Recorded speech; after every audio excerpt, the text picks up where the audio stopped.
왜 그럴까요? 손을 들었으면 나 이거 몰라. 이거 고백하는 거잖아요. 근데 창피하게 느낄 수 있거든요. 근데 이제 메타인지를 생각하면은 나는 이거는 알고 그래서 귀를 만졌고 이거는 모르니까 해결해야 되잖아요. 도와주세요. 이게 정확한 메타인지인데 근데 우리가 어떤 때는 특히 수업 시간에 아니면 회사에서 무슨 미팅 할 때, 브레인스토밍 할 때 물어볼 수 있잖아요. 너는 어떻게 생각해? 이게 어떤 답이 있냐고. 근데 말 안 하고 그냥 조용히 그냥 내가 모른다는 것을 말을 안 한 거죠. 나중에 그 보스가 뭔데? 맞아, 물어볼까 봐. 물어볼 때 있잖아요. 들킬까 봐 맞아. 불안해지는 거예요. 그래서 이게 바로 가면증후군이거든요. 원래 이제 가면증후군이 그게 처음 나왔을 때가 1978년도예요. 클랜스하고 아임스라는 이제 연구자들이 있었는데 처음에는 사회에서 뭐 일하는 워킹 여자들 있잖아요. 되게 성공하고 일도 잘하는데 이 여자들하고 말하니까 불안하다고. 자기가 약간 되게 성공한 것처럼 보이는데 자기는 그냥 운 때문에 여기 와 있다. 자기가 뭐 생각하는 것처럼 그렇게 잘하지 않는다. 그리고 약간 가짜로 사람들 속이면서 이런 자리까지 왔다 말할 수 있거든요. 그래서 원래 어른 여자들, 특히 성공한 어른 여자들 연구하는 게 그때부터 이제 임포스터이즘이 나왔거든요. 근데 그때부터 이제 연구가 발전되면서 우리 모두가 여자, 남자 다 그리고 어린애들부터 임포스터이즘 있을 수 있다고 나오거든요. 우리가 가면을 쓰면서 어떤 게 어려운지 그리고 행동을 할 때 뭐가 이제 힘든 건지 그게 중요하거든요. 그래서 임포스터에 대해서 연구가 사실은 많이 없거든요. 왜냐하면 임포스터들이 많은데 근데 숨어 있어요. 한국하고 미국하고 왔다 갔다 하면서 어떤 가면들이 제일 많이 보였는지 이제 많이 생각했거든요. 이제 3가지에 대해서 알게 됐거든요. 특히 한국에서. 한국에서는 첫 번째 가면이 있는데 이거는 정말 매일매일 보는 가면인데 천재 가면이거든요. 천재 가면? 천재 가면이 뭐지? 우리가 모른다는 것을 인정 못하는 것처럼 우리 다 알아. 나 똑똑해. 100점 받았는데 나 공부 하나도 안 했어. 맞아, 꼭 그러더라고요. 네. 노력에 대해서 숨기는 게 이게 딱 한국이잖아요. 한국 학생들의 많이 받고. 근데 그 노력에 숨기면서 가면을 쓰게 되는 거거든요. 왜냐하면 노력을 안 했으면 천재잖아요. 그냥 원래 알았던 거잖아요. 원래 나 조금 타고났어. 이게 제가 많이 봤던 첫 번째 가면이거든요. 어린 아이들한테도 이렇게 막 시험 볼 때 있잖아요. 나 공부 못했어. 이런 거 되게 많이 봤거든요. 근데 이제 문제가 왜 어릴 때부터 이런 가면을 쓰게 될까요? 제 생각에는 우리 어른들이 가면을 씌워지는 거거든요. 예를 들어 점수만 보고 아니면 대학교 이름만 보고 너 천재구나 이렇게 말하는 게 있거든요. 노력에 대해서 칭찬을 많이 안 하거든요. 왜냐하면 우리도 아이가 천재처럼 느끼면은 기분 좋을 거라고 착각하거든요. 기분 좋을 수 있는데 그게 잠깐이거든요. 그래서 제가 요즘에 조금 되게 걱정되고 슬픈 게 제가 너무 좋아하는 클라이본 피아니스트 컴피티션 있잖아요. 1등 했던 임윤찬.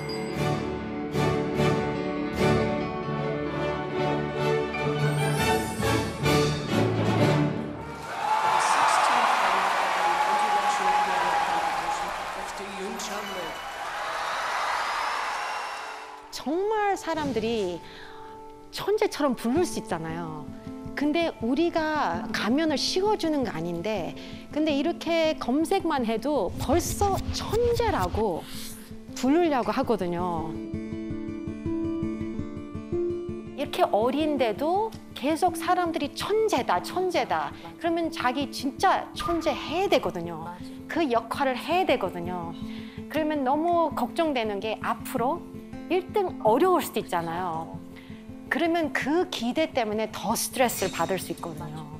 그래서 우리가 진짜 이런 훌륭한 사람들 서포트 해주고 싶으면 이 천재 가면을 씌워주는 것보다 관심이 가야 되는 게 노력이거든요. 예를 들어 얼마나 연습 많이 했겠어. 얼마나 노력을 많이 했는지 이렇게 했을까. 다음 곡은 어떤 거 할까. 어떤 곡을 칠 건지 어떤 스타일로 연습할 건지 궁금하다.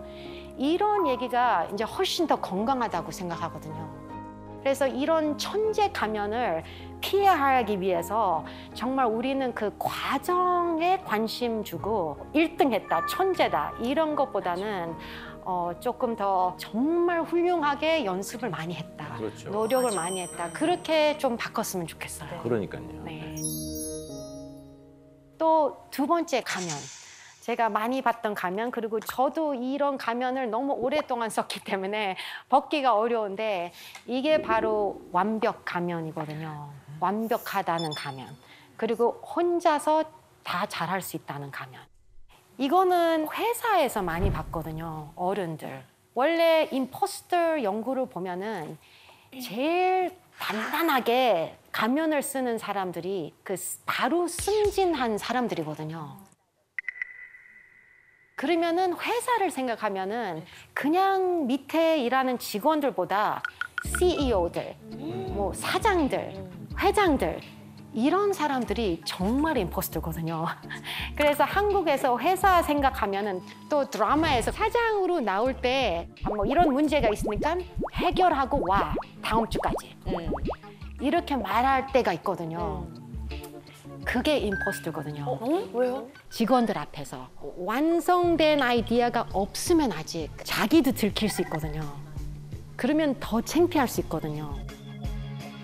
좋은 리더면은 바로 이제 직원들한테 가서 이런 문제가 있는데 앉아봐.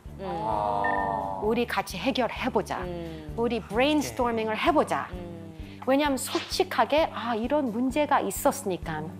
그리고 그런 디스커션이 있으면 피드백이 있거든요. 피드백 서로 하니까 사실은 더 완벽한 답이 나오거든요. 네.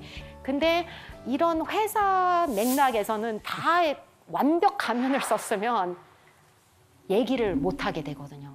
대화가 하나도 없거든요. 그래서 그냥 해와.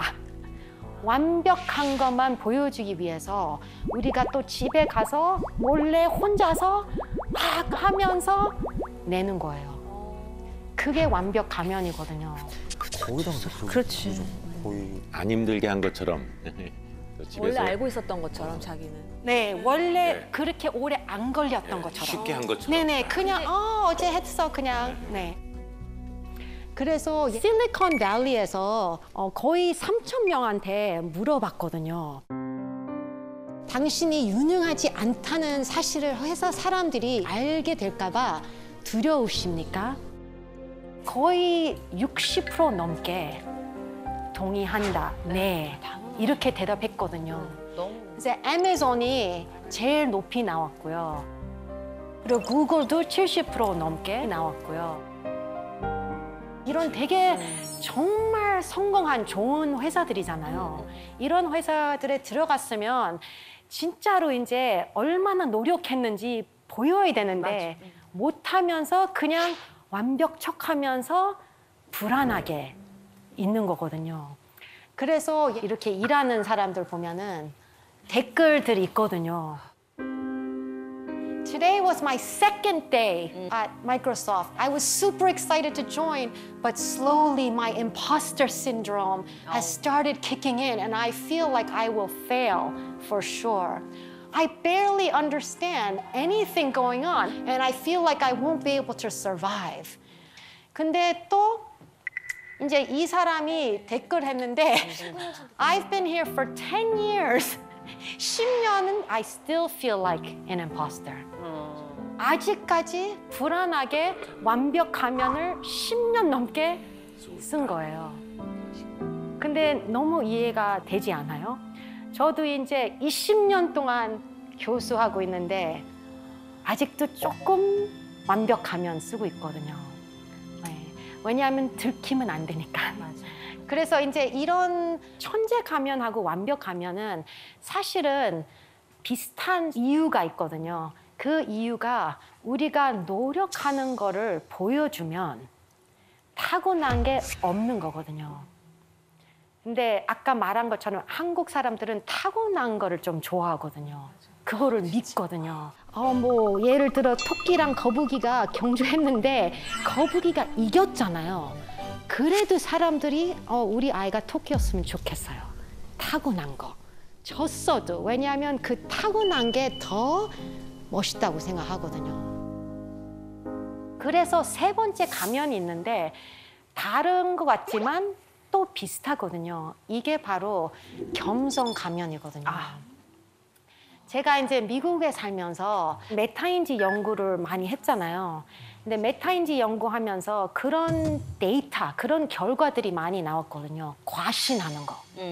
특히 미국 사람들이 과신을 많이 하거든요. 맨날 나 너무 잘했어. 너무 잘 봤어, 이 시험을. 근데 더 못 봤거든요. 근데 제가 그런 데이터를 볼 때마다 나는 이렇게 과신한 적이 없는데 뭐 제가 100점을 맞았어도 나 너무 못 봤는데 이렇게 생각할 때가 더 많았거든요. 이게 겸손 가면이거든요. 너무 열심히 공부를 했는데 그 너무 공부 열심히 했다고 나 안 똑똑한 사람이다. 그런 거 있잖아요. 사람들이 어떤 때는 100점을 받았으면 친구들이 그런 얘기 할 수 있거든요. 리사 너 너무 똑똑하다. 근데 항상 아니야, 나 원래 공부 많이 해야 돼. 이게 노력하는 게 사실 똑똑한 건데 우리가 반대로 생각하는 거, 그 타고난 것 때문에 똑똑하지 않다고. 네, 똑똑하지 않다고. 왜냐하면 노력을 했으니까. 그래서 겸손 가면은 비슷하게 누가 칭찬을 해줄 때 있잖아요. 나 그냥 운이 좋았어. 노력했다고 말 못 하거든요. 그래서 어떤 사람들은 그런 거 물어보거든요. 뭐 한국에는 겸손해야 되잖아. 어떻게 그냥 내가 잘했어. 날 위해서 잘했어. 이렇게 말하면 안 되잖아요. 근데 그렇게 말하는 것보다 아주 솔직하게 그런 거 있잖아요. 나 이 시험을 너무 잘 보고 싶어서 공부 많이 했어. 잘 나왔으면 좋겠다. 이렇게 말하는 게 사실은 뭐 잘난 척도 아니고 솔직한 거고, 그리고 다른 친구가 그런 말 들으면 그래, 너도 너무 열심히 했으니까 잘 됐으면 좋겠다. 사실은 그런 거 있거든요. 아이가 시험을 잘 볼 때가 있잖아요. 너 너무 천재다. 그럼 우리 아이 똑똑하지. 이렇게 말해 줄 수 있거든요. 감동 하나도 없어요. 근데 제가 다르게 우리 딸이 뭘 잘했는데 세린아, 너 얼마나 열심히 했는지 엄마가 다 알아. 지금도 눈물 나려고 그래요. 그럴 때 되게 솔직한 거잖아요. 가면 뒤를 본 거잖아요. 그럴 때 딸을 보니까 딸도 훨씬 기쁘거든요. 왜냐하면 엄마가 알아요. 나를 얼마나 열심히 했는지 알고, 그리고 자기가 가면 쓸 필요 없어요. 그냥 열심히 노력한 게 이게 좋은 거구나. 엄마가 다 봤구나. 천재 바라지 않구나. 네, 그래서 그게 훨씬 더 감동이거든요. 알고 있구나. 이 가면을 탈출하는 방법에 대해서 이제 디렉트하게 말하고 싶은데, 첫 번째는 들키기 학습이라고 말하고 싶어요. 그냥 들키기 하면 안 되고 막 어디 가서 나 이거 못해, 몰랐어, 실패였어, 이거 아니고 일찍 들키기. 그게 제일 안전하거든요. 중요한 시험 망치는 것보다 그 전에 공부할 때 셀프 테스트를 하자.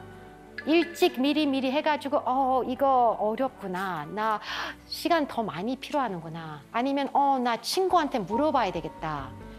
안전한 일찍 들키기가 중요하거든요. 두 번째는 들키기 아니고 비슷한데 실수, 학습. 실수하는 거예요. 실수로 또 아까처럼 그냥 막 실수하는 게 아니고 사람들 앞에서 해보자. 그래서 제가 대학교 갔을 때 진짜 한국말을 제대로 배우고 싶으니까 엄마한테 편지 쓰자. 이제 한국말로. 왜냐면 그런 기회가 많이 없잖아. 한국말 쓸 수 있는 기회. 그래서 이렇게 썼는데 엄마가 이제 답장이 왔어요. 엄마가 이렇게 다 고쳐줬거든요. 아이고. 이것도 안전한 들키기도 되고 그러네. 실수, 사람 앞에서 실수. 그러네. 그래서 이 실수가 너무 중요하거든요. 그러니까 뭔가 그 중요한 미팅 자리가 있었을 때 네. 의자에 발을 찧어서 퉁퉁 이렇게 넘어졌어요. 네. 말씀하신 것처럼 실수투성인 사람인 걸 들킨 거예요. 그러니까 저도 모르게 가면을 벗으니까 저의 그런 어떤 어눌하고 좀 네. 구멍 있는 모습이 되게 자연스럽게 오픈이 되더라고요. 그래서 네. 이거를 다 아는 용어 같은데 나만 몰라도 나는 그거를 몰라도 되는 사람이니까 그럼 그게 뭐예요? 이렇게 물어보게 되고 그래서 결과적으로는 그 미팅이 굉장히 화기애애하고 네. 유쾌하게 네. 끝났던 경험이 갑자기 생각나거든요. 그날 그냥 제가 되게 우아하고 그 지식이 많고 똑똑한 사람처럼 가만히 앉아 있었다면 네. 그날은 좀 실패로 끝나지 않았을까. 네. 전 너무 이해하거든요. 우리가 이제 그런 얘기를 많이 하잖아요. 아이들한테 너 성공할 수 있다. 친구들한테도 야, 너 할 수 있어. 이렇게 말 많이 하잖아요. 저는 사실은 그런 말들이 막 도움이 안 되거든요. 더 감동받는 거랑 더 도움되는 게 이런 말이라고 생각하거든요. 너 실수할 자격 있어. 괜찮다고. 너 오래 걸려도 돼. 필요하면은 도와달라고 말을 해달라고. 사실은 성공에 대해서도 좀 바꿨으면 좋겠어요, 생각을. 왜냐면 우리는 그런 거 있잖아. 막 대학교 됐으면 성공. 뭐 회사 들어갔으면 성공. 근데 우리는 정말 매일매일 성공들이 있거든요. 피곤했어도 뭐를 해냈으면 그것도 성공. 뭐 아이하고 좋은 대화했으면 성공. 그렇죠. 뭐 아이가 뭐 책 읽어주는데 집중했으면 성공. 근데 제가 말하고 싶은 거는 실패도 일어설 수 있다. 그래서 왜냐하면 어떤 사람들은 진짜 그 끝에 실패할까 봐 너무 두려워서 시도를 안 하는 거거든요. 네. 근데 완벽 가면을 썼으면 우리 아이들도 쓰게 되거든요. 왜냐하면 엄마 앞에서도 완벽해야 되니까. 실수하면은 엄마가 싫어할까 봐. 이런 것 때문에 우리 어른들, 윗사람, 보스들, 사장들, 교수들이, 선생님들 우리가 먼저 약간 보여주면 밑에 학생들, 아이들도 그리고 같은 직원들, 후배들 이런 사람들이 조금 더 용기를 낼 수 있다고 생각하거든요. 제가 이제 메타인지를 연구하면서 그런 생각 많이 했거든요. 왜 메타인지가 필요한지. 메타인지는 우리가 문제 해결하는 방법들이거든요. 그런 능력이거든요. 근데 우리가 너무 가면을 쓰게 됐으면 혼자서 다 해결을 해야 되거든요. 너무 불안하고 너무 힘들거든요. 근데 원래 살아가는 게 우리가 이제 소셜 하잖아요. 우리가 이제 사회적으로 사는데 진짜 좋은 메타인지가 도움 달라고 할 수 있는 능력이거든요. 나 혼자서 못하니까 조금 힌트를 줘. 조금 도와줘. 이거 같이 해볼까? 이런 게 정말 어려운 메타인지거든요. 그래서 도와달라고 말하는 게 정말 많은 용기가 필요하거든요. 이게 용기를 키우려면은 가면을 벗어야 된다고 생각해요. 그래서 안전하게 조금씩 살짝 들키면서 실수를 하면서 가면을 벗고 달라고 그랬으면 좋겠어요. 혐오라고 하는 건 인간이 생존하기 위해서 가져야 되는 가장 중요한 기본적이고 즉각적 감정입니다. 그래서 이걸 뒤집어서 얘기하자면 혐오, 막말 이런 것들이 많은 사람들 있죠. 이 사람들은 의식적이든 무의식적이든 자기가 지금 굉장히 위급한 사람이에요. 그게 목숨과 같은 것도 있지만 지위, 그렇죠? 경제, 부 이런 것들 다 관련이 돼 있다라는 겁니다. 혐오와 혹은 혐오에 준하는 그런 불쾌감은 안 느끼는 게 그러니까 비정상이지 오히려 느끼는 건 정상이죠. 문제는 표현하는 게 말이 안 된다는 거예요. 이건 되게 다른 얘기예요. 꼭 그럴 때 있잖아요. 엘리베이터 딱 타서 닫힌 버튼 누르려고 하는데 그때 저쪽에서 사람이 하고 들어올 때. 더 기분 나쁜 건 그 사람 타고 이제 닫히려고 그럴 때 또 하고 들어올 때. 이거 2번, 3번만 가면 약간 화나죠. 짜증나지. 네, 짜증나죠. 하지만 여기서 제가 너 뭐 하는 자식이야.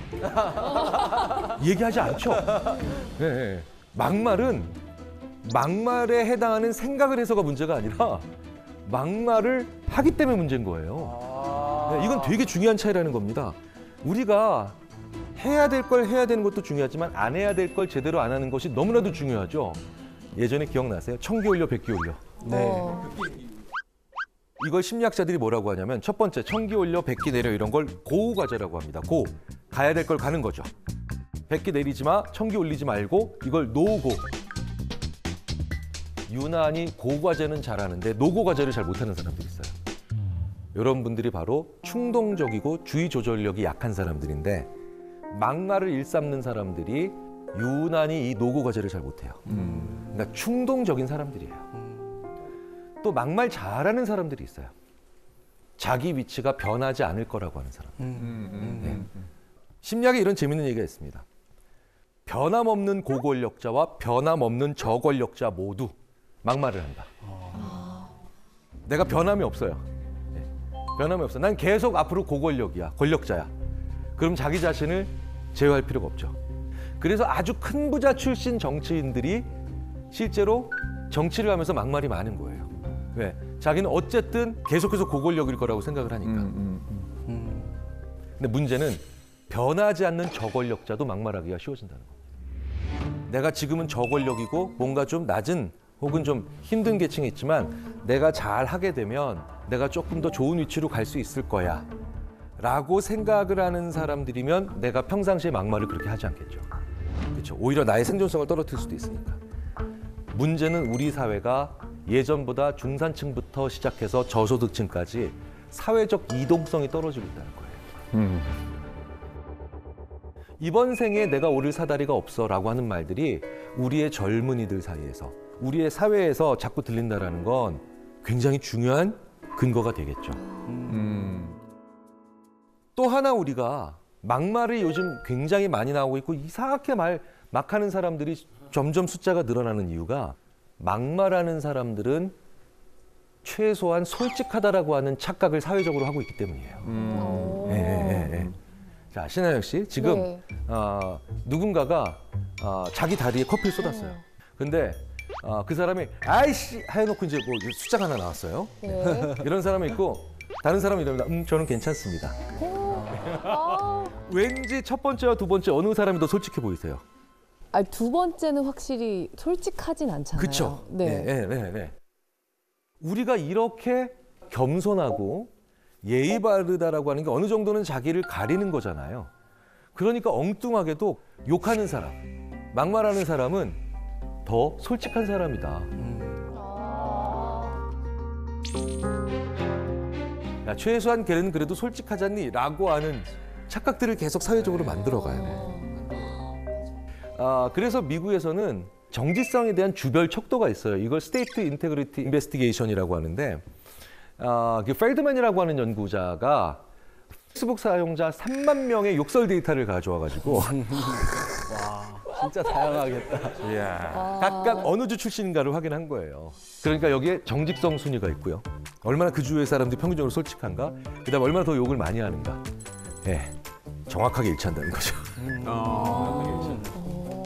막 욕하고 막말하는 사람도 있다면, 그래도 걔는 솔직하잖냐. 앞뒤가 같겠지. 그쵸. 적어도. 이게 착각하는 거죠. 이건 전혀 다른 문제인데도요. 그런데 우리 사회가 지금 되게 재밌게도 솔직하게 엉망인 얘기를 하는, 진심으로 헛소리하는. 네. 진심으로 헛소리하는 사람들이 자꾸 권력을 잡고 있는 그런 세상들이 가고 있어서 정말 위험하고 두렵고 문제가 있다는 걸 느끼죠. 실제로요, 이건 미국에서도 아주 오랫동안 검증이 잘 되어 왔다는 건데, 더 괜찮은 후보를 뽑는 게 아니라 진정성이 높은 후보. 근데 그 말이 진실인지는 관심이 없다는 거예요. 너무나도 유명한 예가 막말의 대가 바로 도널드 트럼프잖아요. 네, 그렇죠? 네, 트럼프가 했던 이 대표적인 상대 후보를 향했던 얘기가 있습니다. 저 사람은 민간 기업에 취업도 못할 사람이다. 그리고 자기 자신을 비난했던 한 의원의 지역구인 볼티모어에 대해서는 이렇게 얘기했죠. 역겹고 쥐가 들끓는 난장판이다. 누구도 살고 싶어하지 않는 미국 최악의 지역이다. 이런 이상한 소리들은 심리학에서 이제 정규적인 용어로 등극을 했죠.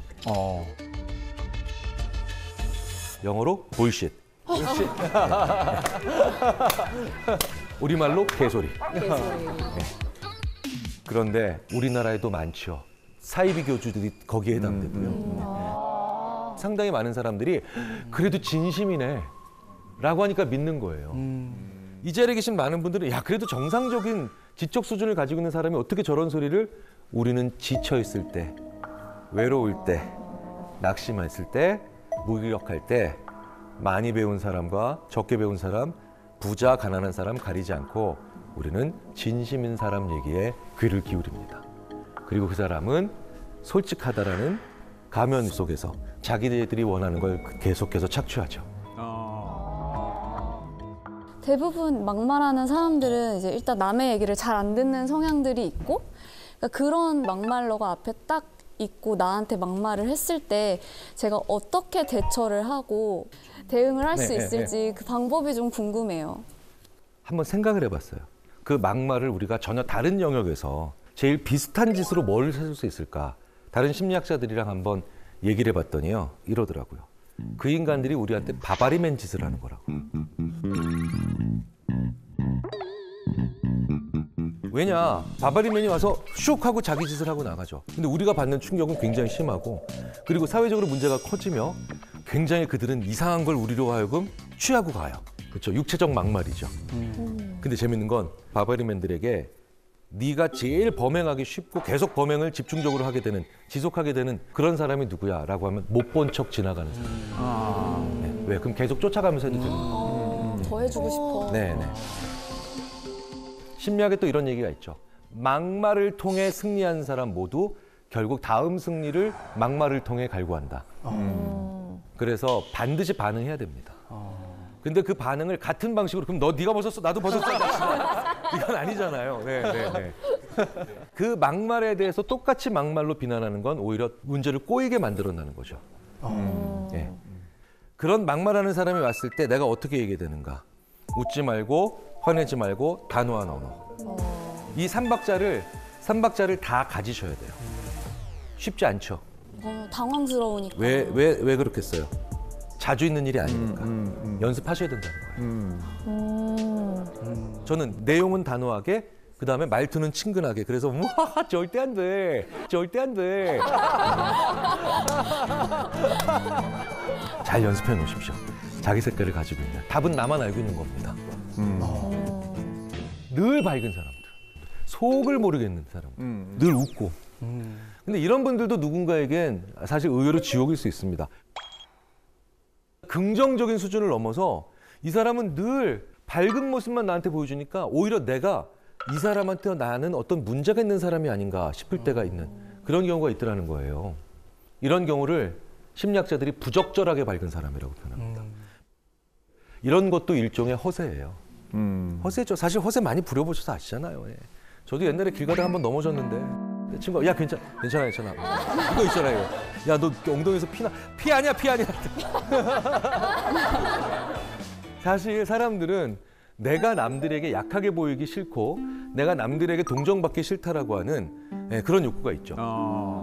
그런데 괜찮지 않은데 괜찮은 척하는 걸 너무 끈질기게 하는 사람들은 첫 번째 그냥 말 그대로 남에게 피해 주는 게 너무 싫은 사람들. 이런 사람도 있어요. 두 번째 유형으로는 내가 화나고 슬프고 괴롭고 힘들다는 걸 보여주면 사람들이 자기를 안 좋게 볼 가능성이 높아진다라고 불안해하는 사람들이죠. 사실 이런 유형이요. 진짜 위험한 게 과로사가 쉬워요. 모든 과로사하는 분들이 그렇진 않지만 과로사하는 분들 중에 상당수가 가족분들의 얘기를 들어보면 너무 안타까워요. 힘들다는 시그널을 안 주신 거예요. 그러니까 가족분들에게도 훨씬 더 큰 상처가 되는 경우들이 있죠. 자, 이런 경우가 어떻게 제일 많이 만들어지는 줄 아세요? 감정을 표현했을 때 욕을 많이 먹어본 사람. 네. 어렸을 때부터 힘들다, 아프다라고 하는 표현을 너무 못하게 그런 과정을 거친 겁니다. 어렸을 때 남자애들한테 우는 거 아니야. 남자애들은 그러는 거 아니야. 여자애들은 그러는 거 아니야. 뭐 참 상처되는 말이잖아요. 부정적인 감정은 왜 느낄까요? 온에서 오는 생존 신호예요. 화가 난다, 짜증이 난다, 분노가 치밀어 오른다, 힘들다. 이런 모든 시그널들은 표현할 수 있어야 됩니다. 적정하게 화냈다 그러면은 그건 정당한 거예요. 감정을 자꾸 이렇게 표현하는 것 자체를 억누르게 되면 그 감정에 대한 눈금 자체가 발달이 안 됩니다. 네, 그래서 그러니까 뭐뭐 하는 거 아니냐는 참으로 아이를 그쪽 전체의 그냥 판단 능력을 상실하게 만들어버리는 아주 안 좋은 그런 언어예요. 부정적인 언어. 그렇죠. 그리고 그걸 억누르게 만들면서 하는 또 안 좋은 말이 있어요. 내가 참 어른스러워요, 이거. 맞아. 그러니까 어른스럽다라는 것 자체가 무조건 안 좋은 말인 게 아니라 감정을 억누를 때마다 어른스럽다라고 하는 얘기를 해버리면 감정을 안 보여야만 나는 오히려 잘하고 성장하고 있는 거구나라는 생각을 하게 되죠. 이게 또 직업 특성상 어쩔 수 없이 연예인분들이나 아니면 뭐 방송 쪽, 뭐 서비스업은 정말 그런 경우가 많죠. 내 감정을 누르고 안 보여야 되는 경우가 너무 많죠. 네. 이렇게 보여줘야 되는 것이 많은 그런 일들을 하시는 분들은 어쩔 수 없이 늘 밝은 모습을 보여야 된다는 강박증이 되죠. 이걸 뭐 스마일 마스크 증후군이라고 표현하는 경우도 있는데 내가 감정을 제대로 표출하지 못한다는 거, 이것도 사람을 탈진시킨다는 겁니다. 굉장히 유명한 실험들이 있잖아요. 자아고갈 실험 같은 거. 다른 사람들 다 춤출 때 가만히 있어야 되는 거. 이 사람이 한 1시간 동안 그걸 시켜놨더니 푹 쓰러지더라는 거예요. 에너지를 쓴 거예요, 그러니까. 춤춘 사람들이 에너지를 쓴 것 같지만 내 감정을 표출하지 못하고 가만히 놔두는 이 과정 속에서 오히려 저 사람은 탈진하게 됐고요. 그런데 그 사람은 자기가 왜 탈진했는지 이유를 더 모르죠. 그러니까 자기를 무기력하게 만들어요. 심하면 이게 조울증이나 아니면 양극성 우울 장애로까지도 이어질 수 있는 그런 경우가 있기 때문에 자기 감정을 어느 정도는 표출할 수 있는 그런 것들이 필요하죠. 항상 밝은 게 그런데 꼭 안 좋은 것만은 아니죠. 긍정적인 경우도 있습니다.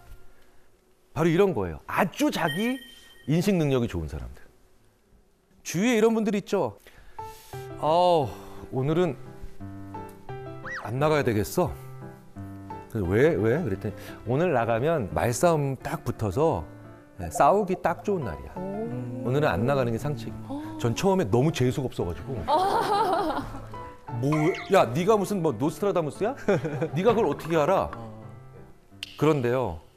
그 친구는 저보다 한 10년 먼저 자기가 자기를 볼 수 있는 능력을 생각해서 이제 그게 되고 있는 거더라고요. 그냥 귀찮아서가 아니라 이런 상태에서 나가면 많이 지칠 것 같다. 상처받을 것 같다. 이런 것들 있잖아요. 자기가 밝을 수 있을 때에만 밖에 나올 수 있는 정도의 사람들. 그만큼 내가 나를 잘 알고 있다는 거예요. 이거 진짜 기령 좋은 사람. 내 감정이 무엇을 말하고 있는지를, 내 감정 상태가 어떤 시그널을 주고 있는지를 또 정확히 아는 거. 이걸 메타 정서라고 하죠. 메타 정서가 좋은 사람들이 이런 분들이에요. 내가 기쁨에 민감한 날 밖에 나가서 재밌게 놀고, 화에 민감한 날 사람들한테 거리 두고, 그리고 우울에 민감한 날 혼자 있지 않고 조금이라도 뭔가 사람들과의 접촉을 만들어내는 거죠. 위에서 쳐다볼 수 있는 이런 메타 정서 능력이 떨어지는 분들은 화에 민감하고 예민한 날에 사람들 만나러 나가요. 굳이. 바로 싸우죠. 그 시그널들을 제대로 파악하지 못하니까 맨날 친구들끼리 뭐 칼부림 났네 시작해가지고 어떻게 모임에서 만나서 뭐 의절했네 이런 사람들이죠. 저는 나이 들어가면서 우리가 가져야 되는 중요한 자기인식 능력 중에 하나라고 이걸 봅니다. 항상 밝은 사람들을요, 위선적이다 라고만 보시기 전에 이 사람이 자기 감정을 정말 잘 파악할 수 있는 사람이구나 라는 생각을 해볼 필요가 있어요. 자, 이렇게 심리학에서 이런 젊은 꼰대들의 특징을 봤는데 몇 가지 유형이 있어요. 첫 번째가 바로 뭐냐? 어린 나이에 크게 성취한 사람. 이렇게 되면 무조건 젊은 꼰대가 된다가 아니라 이분들은 조심하셔야 된다는 뜻이에요. 또 게다가 어린 나이에 큰 성취한 사람들이 절대로 하지 않는 게 질문이에요. 이전 세대와 달리 요즘에는 디지털 네이티브라서 더 이상 선배에게 질문을 많이 할 필요도 없고 실제로도 많이 하지 않기 때문입니다. 내가 인터넷상에서 필요한 지식을 다 가질 수 있다고 생각을 하는 거죠. 그런데 질문을 많이 하지 않는다는 것 자체가 사람을 위험하게 만듭니다. 지식의 양이 많은 게 중요한 게 아니라 그 지식을 어떻게 연결하느냐의 차이가 나죠. 내가 질문해야 그 사람도 질문하거든요. 결국은 질문하고 질문받는 자가 지식을 지혜로 리포맷합니다. 질문하는 후배들이 진짜 성장할 후배들입니다. 두 번째, 자기가 세운 규칙이나 규범으로 굉장히 단순하게 세상을 이해하려고 하는 사람들, 이런 사람들이 또 젊은 꼰대에 해당합니다. 예를 들자면 7시 이전에 출근하지 않는 자는 일하지 않는 자야. 뭐 이런 게 있어요. 심지어는 미신적인 행태를 해요. 예, 7시 이전에는 뭔가 기운에 좋은 기운이 있다는 둥. 왜 제가 그런 거 봤더니 그 사람은 실제로 7시 이전에 회사에 출근하는 그런 아침형 인간들과 주로 일을 했기 때문에 그때 당시에 성공을 했던 거였어요. 근데 재밌는 건 저녁형 인간들이 있거든요. 예. 저녁형 인간들이 있어요. 네. 저녁형 인간들이 창조적인 인간들이 많아요. 네. 어쨌든 이렇게 우연의 일치의 하나로 특정한 요인을 성공하면 그게 이제 행동의 원칙이 됩니다. 그리고 그 행동을 하지 않는 사람은 무조건 나쁜 사람이에요. 혹은 원하지 않는 사람이거나 무능한 사람이에요. 이런 피상적인 생각을 하는 유형의 사람들이 결국 또 젊은 꼰대가 됩니다. 이런 사람들을 보면 많이 답답하죠. 그것에 대해서 정말 고민을 많이 한 미국의 언어인지 심리학자가 있습니다. 마이클 토마슬러라고 하는 분인데요. 두 가지 원칙을 지키면 내 말이 훨씬 더 꼰대스럽지 않게 하지만 내 경험이 더 잘 그들에게 스며들 수 있고 후배들도 들을 수 있는 말이 된다고 합니다. 바로 뭐냐면 성공은 기술하고 실패는 설명해라. 기술, 조선왕조실록 있는 그대로 써주는 거예요. 성공한 건 선배님 그때 성과가 좋으셨다면서요. 야 그때 말이야 남북관계가 그때 정상화가 됐어. 유가가 그때 떨어졌지. 조선왕조실록처럼 담담히 그때 당시의 정황만 얘기해 주는 거예요. 들어가면 안 되는 게 뭐냐? 나. 실패는 설명하라. 설명은 삼국지 주인공 있는 거죠. 선배님 그때 왜 이렇게 안 좋았다면서요? 아 그때 내가 뭐가 문제였냐면 말이지. 그러면 내가 가진 경험을 완전히 받아들일 준비가 돼 있죠. 요거 거꾸로 하죠 대부분. 자기의 성공을 설명하죠. 그렇죠. 신나게 그냥 나의 무공을. 그렇지. 밤을 자지 않고. 근데 되게 재밌는 건 그런 선배가 자기의 실패는 기술해버리면 되게 기만적으로 보이죠. 그때 국제 정세가 안 좋았어요. 근데 유가가 지금 저참하게 떨어지고. 변명 같고.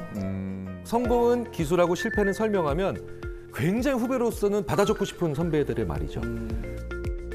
나이 든 꼰대, 젊은 꼰대 모두 막론하고 꼭 하는 말이 하나 있어요. 이분들이 많이 하는 얘기가 뭘까요? 그렇죠. 네. 뒤에서 다 해주시는. 1000만 불짜리 그 용어인 것 같아요. 라떼는 말이야, 그렇죠? 네, 네, 정말. 그런데요, 하셔도 돼요. 나 때는 말이야 그 말 자체가 나쁘기보다는 결국 내가 말이야 너희 때는 말이지 내가 너희들을 알지 이렇게 얘기했다는 거예요. 그 세대를 비교해버리면서 혹은 차별하면서 균형이 무너지는 말이 됩니다. 그래서 라떼는 말이야보다는 우리 때는 말이야가 좀 더 괜찮아요. 내가가 아니라 우리 때는 말이야 우리가 이렇게 힘을 합쳤어. 이렇게 얘기하면 그래? 그때는 그렇게 힘을 합쳤다는 거지? 이 선배의 이야기가 그렇게 위선적으로 보이지 않는다는 거예요. 그래서 진짜 안 좋은 칭찬이 바로 뭐냐면 요즘 젊은 사람답지 않게 일을 참 잘해요. 요즘 젊은 사람을 한 방에 보내버리는 말이죠. 근데 우리가 이런 말 되게 많이 해요. 가장 좋은 칭찬과 대화는 우연한 득점에 있습니다. 어렸을 때 제가 아무 생각 없이 신발을 다 나가실 때 편하게 신도록 돌려놨어요. 그런데 이모 중에 한 분이 이러시더라고요. 어머, 누가 이렇게 기특하게 신발을 다 돌려놨어서 나갈 때 편하게 신기에. 저요, 이모. 아우, 역시 경일. 저한테 40년 동안 기억나는 말이죠. 이렇게 우연한 득점이 있어요. 우리의 뇌는 거기에 강하게 반응합니다. 내가 큰 의미 없이 하는 행동, 아무 생각 없이 하는 행동인데도 이 행동이 조직, 혹은 우리 집, 가정, 혹은 우리 학교에 도움이 되는 이타적인 행동이라면 누군가가 그걸 놓치지 않고 아, 이거 누가 했어? 고마워. 아유, 이거 욕이란 행동이네. 이렇게 덕담 받아본 이런 사람들이 어떤 사람으로 변할까요? 바로 자율적이고요. 요즘 후배들한테 이런 얘기하는 분들이 있어요. 얘네들 시킨 일만 해. 결국 뒤집으면 무슨 얘기예요? 시킨 일 잘해왔을 때만 내가 칭찬하고 격려했다는 얘기가 되죠. 이렇게 시킨 일 잘해왔을 때만 보상받는 사람들은 정말 시키는 일만 하게 되는 거죠. 우리 어른들이요, 우리 후배 세대들, 우리 자녀 세대들이 큰 의미 없이 하는 행동도 분명히 사회에 도움이 되고 있는 정말 많은 그런 행동들이 있을 겁니다.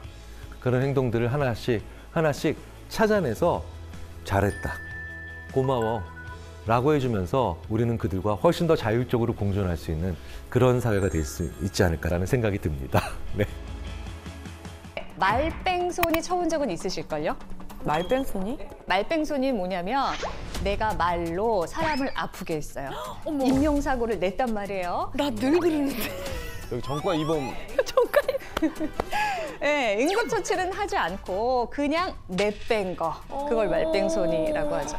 그럼 또 한 거 같으시죠? 다들 끄덕이고 계시네요. 왜냐하면 우리는 말로 다 실수를 합니다. 본의 아니게 말로 누군가를 아프게 하죠. 그러면 그 실수를 인정하고 책임을 지고 수습을 하면 되는데요. 우리가 말로 친 사고는 은근슬쩍, 스리슬쩍 그냥 슥 넘어가려는 경향이 있단 말이에요. 예, 근데 물리적 사고만큼 이 말로 친 사고도요, 아파요. 이 내상이 크단 말이에요. 그리고 후유증도 되게 길어요. 그러니까 우리가 이 말을 할 때도 운전할 때처럼 조심조심 좀 주변을 살피면서 가면 좋을 것 같아요. 자, 이 말로 뺑소니 친다는 표현 우리 김경일 교수님 혹시 심리학적으로 어떻게 보세요? 저는 그 표현은 오늘 처음 들었는데 사실은 굉장히 적절한, 아주 적절한 표현이라는 생각이 드는 게 실제로 왜 저희 인지심리학자들과 뭐 뇌과학자들 다 연구해 보면 그런 아픈 말 하잖아요. 그러면 진짜 앞에서 아주 세게 뺨을 맞는 것 같은 고통 느낀다 이런 연구들도 있거든요. 네. 근데 사람 다치게 해놓고 그냥 가는 거 뺑소니 그냥 다친 거 맞죠? 그렇죠. 말 때문에. 맞아요. 정말 적절한 표현 같습니다. 네, 네. 저는 말을 제대로 하고 싶어서 오시는 분들께 우리 말 기술만 익히지 말고 말 그릇을 같이 키워보자. 이렇게 제안 드리거든요. 저는요, 사람마다요, 이제 말을 담아내는 그릇, 말그릇이 하나씩 있다라고 생각합니다. 왜냐하면 비슷한 자극에도 그 반응하는 게 사람마다 다 다른 걸 보면 그릇이 좀 다르다. 이제 이렇게 생각하죠. 내가 어떤 말그릇을 가졌는가에 따라서 이 대화는요, 유난히 좀 힘들게 느껴질 수도 있고 그럭저럭 편안하게 넘어가기도 하는 것 같아요. 만약에 예를 들어서요, 어떤 친구가 나한테 이렇게 말하는 거예요. 야, 너 진짜 답답하다. 이렇게 말했을 때요, 어떤 사람은 너나 잘하세요 이럴 수도 있고, 그죠? 근데 또 어떤 사람은 답답하냐? 야, 나 오죽하겠냐? 그냥 위로 좀 해줘. 이렇게 또 쓱 넘어가는 사람도 있을 수 있어요. 예. 그렇죠. 그게 이제 그 그릇이 서로 다르다는 뜻이고, 말을 만들어내는 과정이랄까요? 방식이 사람마다 다르다는 걸 의미하지요. 자, 그러면 작은 그릇의 특징을 한번 살펴볼까요? 우리가 외부에서 불편한 자극이 이렇게 이제 들어왔을 때 그릇이 작잖아요. 불편한 말이 들어오면 이 안에서 필터할 수 있는 여력이 없는 거죠. 그럼 말이 어떻게 될까요? 들어와서 느낌 오시죠? 이렇게 바로 이렇게 나가는 바로 거예요. 쏘는구나. 그렇죠. 바로 쏘는 거죠. 그러니까 이렇게 바로 나가면 그 말에는 후회할 말, 실수의 말, 내가 원래 그 말 하려던 건 아닌데 하는 말들이 막 휩쓸려 나가게 됩니다. 반면에 말그릇이 큰 사람 한번 보실까요? 말그릇이 큰 사람은 불편한 자극이 들어왔을 때 공간이 있습니다. 잠깐만, 이게 돼요. 잠깐만이라는 건 무슨 뜻이냐면요. 내가 잠깐 멈춰 서서 나한테 필요한 말을 지금 선택해 보겠다는 겁니다. 그러니까 이것은 주변 상황에 따라 휩쓸리는 것이 아니라 상황이 불편할 때에도 내가 대화의 주도권을 가지고 있겠다라는 뜻이죠. 저는 이게 현대 심리학을 집대성한 표현 같아요. 심리학자들이 그 매번 분야를 막론하고 들으는 게 반응과 결정은 다른 거다. 그러니까 왜 공포는 반응이지만 용기는 결정이다.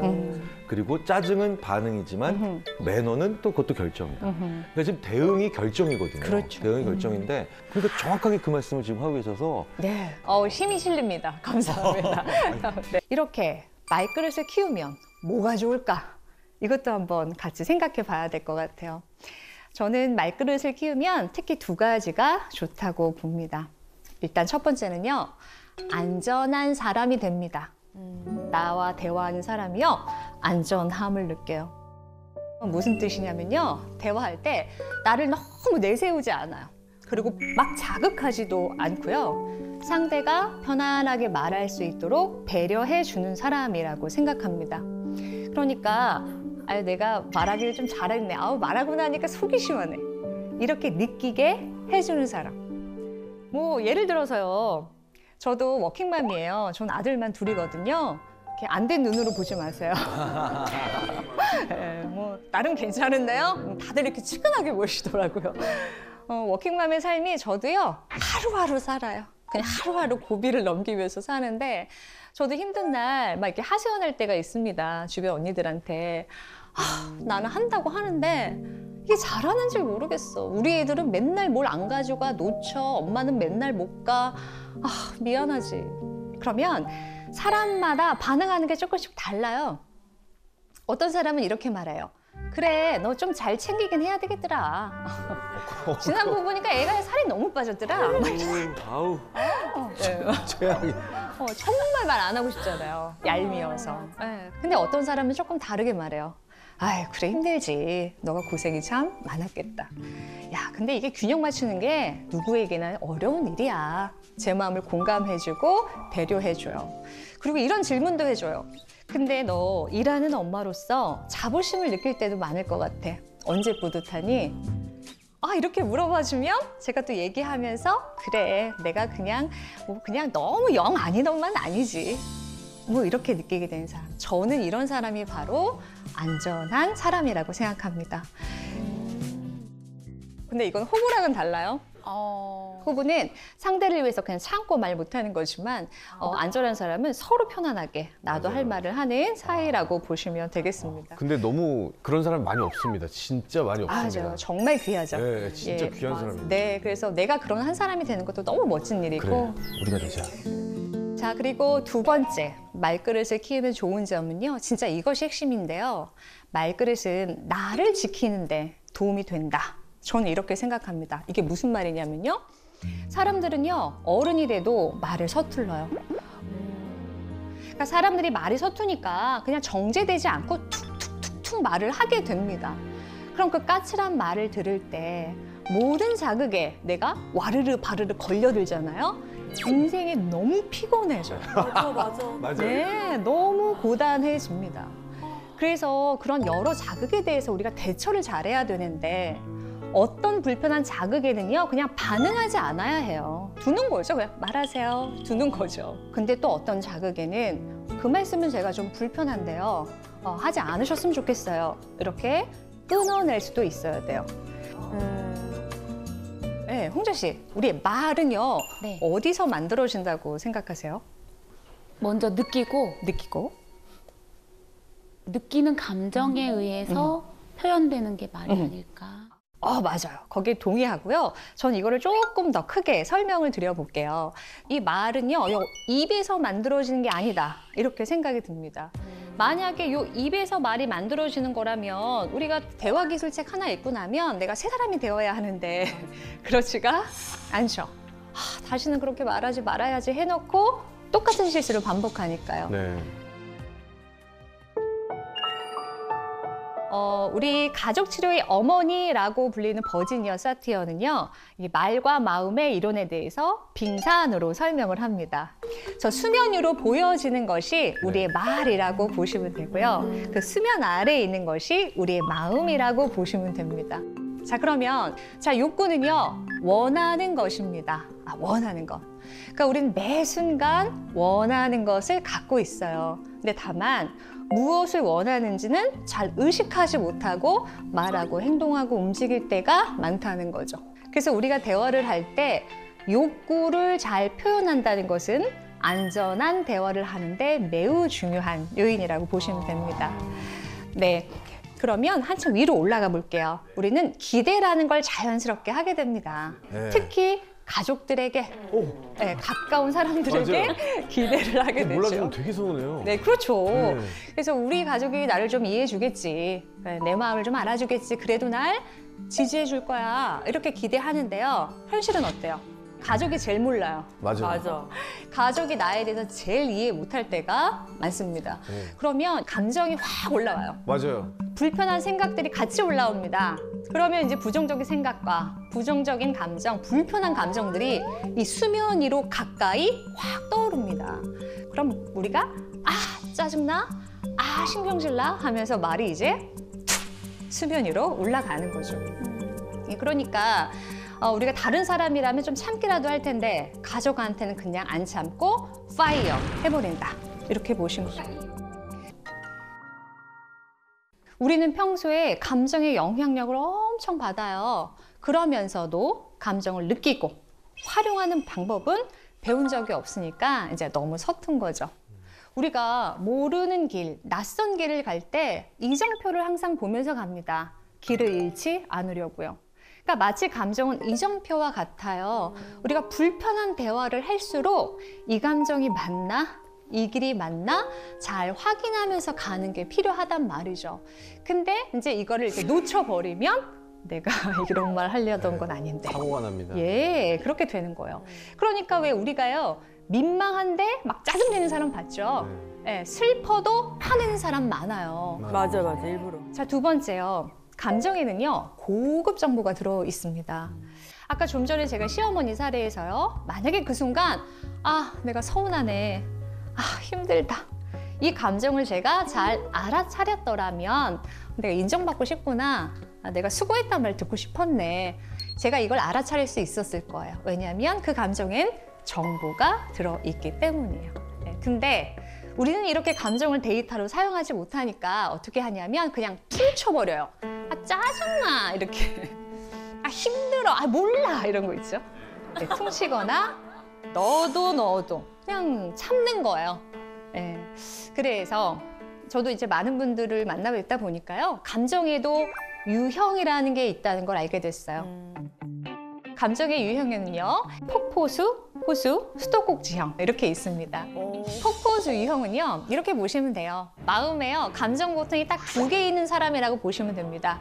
그래서 불편한 자극이 왔을 때 좋으면 또 이 사람들은 너무 좋아요. 어머머머머. 그렇죠. 근데 또 기분 나쁘면 버튼이 바로 탁 눌려서 저 폭포수 같은 말이 쫙 쏟아지는 거죠. 이 폭포수 유형들은 본인을 스스로 그래도 난 뒤끝은 없다. 맞아. 무서워. 네. 근데 본인만 뒤끝 없으면 뭐 하냐고요.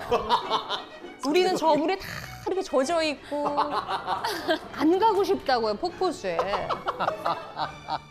이제 호수형은 참는 겁니다. 나 하나 참으면 다른 사람 편안하고, 또 내가 이 말하면 저 사람이 좀 불편할 수 있어. 좋은 게 좋은 거야. 그냥 넘어가자. 자, 그런데 이 호수형이 편안해 보일 수는 있지만 속은 썩어 문드러져 있다. 맞아. 고인물이구나. 정말 그래요. 우리가 감정을 너무 참기만 하잖아요. 그러면 막 몸도 아프고 억울해지고 엉뚱한 곳에서 화를 낸단 말이죠. 네, 이것도 좋은 방법은 아닌 거예요. 나머지 수도꼭지형은요, 찬물, 뜨거운 물. 그러니까 긍정, 부정 굳이 구분하지 않고 다 필요하다고 말씀드렸잖아요. 이 강도 조절도 잘 해서 그건 좀 불편해요, 이렇게 말하기도 하고, 진짜 고마워요. 제가 그 말 들으니까 너무 민망해요. 제가 실수했던 것 같아요. 여러 감정들을 편안하게 느끼고 표현하는 사람을 우리 수도꼭지형이라고 부를 수 있습니다. 이 감정의 유형은 가족끼리 서로 닮아요. 예, 그리고 서로 영향을 주고 받고요. 그래, 맞아. 엄마 닮았다. 이게 어쩔 수가 없는 게 우리가 태어나서 최초의 인간관계가 가족이고요. 대화의 기본 교과서가 우리 부모가 되는 겁니다. 이게 가족끼리는 더하죠. 가족끼리는 서로 생각이 다를 때가 많아요. 부딪힐 때가 많잖아요. 그럴 때 우리는 서로 공식이 다르네. 이렇게가 안 되죠. 야, 너 성격이 왜 그러냐? 사람 말을 왜 그렇게 받아? 이제 이러면서 대화가 파국으로 치닫는 경우가 참 많은 것 같아요. 점 찍지 않으려면 우리가 뭘 해야 되냐면 물음표가 필요해요, 여러분. 우리는 서로 다른 어떤 공식을 가지고 있을까? 나는 어떤 공식을 가진 사람이고 저 사람은 어떤 공식을 가진 사람일까? 물음표를 해야 우리가 끝나지 않거든요. 가족들의 공식을 언제 알 수 있냐면 그 사람의 구체적인 경험, 에피소드를 들을 때 우리는 그 공식을 이해할 수 있게 됩니다. 인생에 작은 성공과 실패들이 있어요. 그 작은 성공과 실패에서 이 사람은 뭘 보고, 뭘 듣고, 뭘 느꼈을까, 뭘 결심했을까, 뭘 배웠을까. 이것들을 우리가 들을 때 이 사람의 공식을 이해하게 된다는 거죠. 이제 불편한 상황이잖아요. 불편한 자극이 나한테 막 오고 있단 말이에요. 그때 여기서 무조건 말을 시작하면 그 말은 좋게 나오기가 어려워요. 그러니까 내가 말을 하기 전에 잠깐만, 내가 뭘 원하지? 그러니까 아이한테 무슨 말을 해줘야지? 그게 아니에요. 내가 뭘 원하지를 먼저 가야 합니다. 내가 아이를 잘 가르치고 싶다. 제 욕구, 엄마의 욕구를 찾아냅니다. 너희들이 서로를 비난하느라 엄마가 못 알아듣겠어. 비난하지 말고 원하는 걸 말하세요. 이렇게 말하면 다 아이들도 찾아냅니다. 엄마 이 장난감 이거 내 거니까 내가 갖고 놀게요. 나 형아랑 놀고 싶은데 형아가 안 껴줘요. 형아랑 놀고 싶어요. 아까랑은 전혀 다른 말이죠. 집을 나가라. 너가 왜 태어났냐. 걔네들이 하고 싶었던 말은 그게 아닌 거죠. 내가 원하는 게 뭔지 모르는 채 말을 하면 다른 데서 그렇게 우물을 파는 경우들이 많죠. 반대로 생각하면 부모님도 그걸 잘 해석해서 들어줘야겠네요. 그렇죠. 맞아요. 그렇구나. 사람들은요, 내 맘대로 뭐가 돌아가지 않을 때, 이게 상황이 불편할 때 그 원인을 찾고 싶어 해요. 왜 이러지? 뭐가 문제지? 그래서요, 그 원인을 찾기 위해서 우리가 손가락을 듭니다. 문제의 원인을 찾으려고요. 여러분 저와 함께 한번 손가락 들어보시겠어요? 들으셨어요? 자, 이 손가락을 들었을 때 이거를 가리키기 쉬운 방향이 어딜까요? 찔러보세요. 맞아요. 우리가 손가락을 들었을 때, 야, 너 때문이잖아. 너만 잘했어도 내가 비난해야지 작정하는 게 아닌데 원인을 찾다 보면 마치 비난하는 것처럼 탓하는 것처럼 이 손가락이 나간다는 거죠. 그러니까 이게 자연스럽고 편안한 방향이에요. 그런데 말그릇을 키운다는 건 자연스러운 방향이기보다는 조금 불편한 노력을 해야 되는 과정입니다. 이게 어디로 가야 돼요? 나로요. 내가 뭘 원하지? 내가 뭘 원하지? 이렇게 자꾸 가야 되는 거예요. 통해서 우리의 말그릇도 커진다는 거. 그리고 또 하나 말씀드리고 싶은 건 우리가 원하고 기대하는 걸 말하는 것도 서툴지만요. 반대로 상대가 어떤 원하는 것을 말할 때 그걸 편안하게 받아주는 능력도 저는 좀 더 연습이 필요하다고 생각해요. 예를 한번 들어볼게요. 이것도 제 아들하고 있었던 일인데요. 아이들과 이제 큰 가구 매장에 이제 갔는데 가보니까 사람이 되게 많더라고요. 그래서 카트에 아이들을 이제 태우고 저는 이제 코트도 못 벗는 거예요, 그러면. 그래서 이 코트도 껴입고 막 땀을 뻘뻘 흘리면서 필요한 물건들을 막 이렇게 사고 있었어요. 저희 큰아이가요, 이렇게 말하는 거예요. 엄마, 집에 가고 싶다. 이러는 거예요. 다 사면 그러지. 듣는 순간 딱 불편했어요. 가긴 뭐가 가, 막 이러면서. 근데 제가 이제 반응을 안 하니까 저희 아이가 조금 더 큰 소리로 말합니다. 집에 가고 싶다. 그 순간 제가 땀도 나고 힘들고 듣기 싫은 소리를 들었으니 이제 잠깐만이 안 된 거예요. 불기둥 같은 게 확 올라왔어요. 폭포가. 그렇죠. 네, 활짝 열렸어요. 그래서 제가 그 카트를 벽에다 딱 세우고 아이를 보면서 말했어요. 지금 엄마 힘든 거 안 보여? 그랬더니 이 아이가 뭐라고 하는 줄 아세요? 엄마, 내가 가고 싶다고 했지 가자고 한 건 아니잖아요? 뭐야? 엄마는 가고 싶은 내 마음만 알아주면 되는 거 아닌가요? 호랑이 새끼를 키웠죠. 야, 대단하다. 그래서 제가 그 말을 딱 듣고 나서요. 정신을 차리고 아이에게 말했어요. 좋아, 너 가고 싶지? 가고 싶을 거야. 근데 엄마 30분이 더 필요해. 근데 30분 동안 너가 가고 싶다는 말을 들으면 엄마가 되게 불편해지고 막 조급해져. 그러니까 그 말 하지 말고 좀만 기다려줘.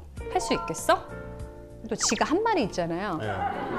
지가 하는 게 있으니까 30분 동안 그냥 조용히. 이렇게 가족 간에는 동의를 원하는 것이 아니라 내가 갖고 있는 그 욕구를 좀 알아주세요. 그거를 우리 가족만큼은 좀 인정해 주세요. 무시하지 말아주세요. 그렇게 말할 때가 많다는 거죠. 제가 이제 어머니가 떠나고 나서요. 저를 몇 년 동안 돌봐주신 친할머니가 있으셨어요. 뭐 작은 집, 고모집을 이렇게 전전하면서 저를 먹이고 재우고 입혀주셨어요. 저한테는 엄마 같은 존재죠. 근데 이제 할머니가요, 제가 중학교 때 무릎 수술을 하셨는데요. 그날이 제 개학날이었던 거예요. 그러니까 이 어린 마음에 전날 할머니 병실에서 막 기다리고 있으니까 너무 짜증이 나는 거예요. 할머니다, 실내화도 사야 되고 노트도 사야 되고 할 거 너무 많은데 이랬겠죠. 그러니까 할머니가 꼬깃꼬깃한 돈을 저한테 쥐어주시면서 문방구 문 닫기 전에 얼른 가서 사 이러면서 쥐어주셨어요. 저는 그 길에 그냥 실내화를 사러 갔던 기억이 납니다. 근데 저는 그 이후로 저희 할머니를 볼 수가 없었어요. 분명 그냥 안전한 수술이라고 했는데 수술 도중에 돌아가신 거예요. 근데요. 할머니가 돌아가신 것도 하늘이 무너지는 일인데요. 더 기가 막힌 건 뭔지 아세요? 그럼 할머니한테 제가 마지막으로 했던 말이 그놈 실내화 타령이랬다는 거예요. 우리가 살아가면서 마지막이 언제일지 모른다는 거 다 알고 계실 겁니다. 그런데 우리의 말도 그래요. 언제가 마지막 말이 될지, 어떤 말이 될지는 참 알 수가 없죠.